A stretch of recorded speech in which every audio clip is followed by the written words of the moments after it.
தலைக்கவசம் அது உயிர்க்கவசம். இந்த வசனம் அனைவரும் அறிந்ததுதான். ஹெல்மெட்டுகள் தலையில் ஏற்படும் காயங்களை தடுக்கின்றன. குறிப்பாக விபத்துகளின் போது இது தலைக்கவசம் மற்றும் தலையின் உட்புறத்தை பாதுகாக்கிறது. ஆனால் புதிதாக வாகனம் வாங்கும் போது வாகன ஓட்டிகளுக்கு ஒரு ஹெல்மெட் மட்டுமே தருகின்றனர். ஆனால் இருசக்கர வாகனங்களில் பெரும்பாலான நேரங்களில் 2 பேர் பயணம் செய்கிறார்கள். பயணியின் பாதுகாப்பும் முக்கியம் என்பதற்காகவே 2 ஹெல்மெட்டுகள் கட்டாயமாக வழங்கப்படும் என்று அரசு தெரிவித்துள்ளது.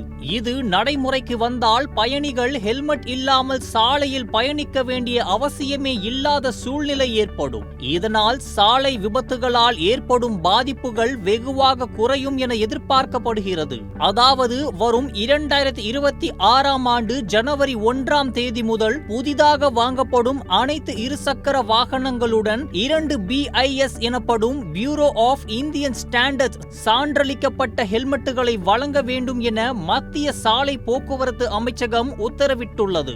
இந்த உத்தரவு சாலை பாதுகாப்பை மேம்படுத்துவதற்காகவும் இருசக்கர வாகன விபத்துகளில் உயிரிழப்புகளை குறைப்பதற்காகவும் அறிவிக்கப்பட்டுள்ளது.